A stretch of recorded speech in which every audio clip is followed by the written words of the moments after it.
સુરતના પીપલોદ વિસ્તારમાં સવારના સમયે મોર્નિંગ વોક કરીને ઘરે પરત ફરી રહેલા 60 વર્ષીય ખેડૂત નરેશ કોન્ટ્રાક્ટર પર 3 બુકાનીધારી શખ્સોએ હુમલો કર્યો હતો તો જમીન વિવાદને લઈને હુમલો થયો હોવાની ચર્ચા વચ્ચે ઉમરા પોલીસે ગુનો નોંધી તપાસ શરૂ કરી છે। સુરતના પીપલોદ વિસ્તારમાં વહેલી સવારે ખેડૂત પર હુમલાની ઘટના સામે આવતા વિસ્તારમાં ચકચાર મચી ગઈ હતી।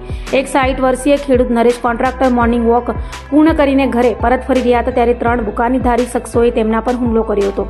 હુમલામાં તેઓને ઈજા પહોંચતા સારવાર માટે ખસેડવામાં આવ્યા હતા। પ્રાથમિક તપાસમાં જમીન વિવાદને લઈને ખેડૂત પર હુમલો કરવામાં આવ્યો હોવાની ચર્ચા ચાલી રહી છે।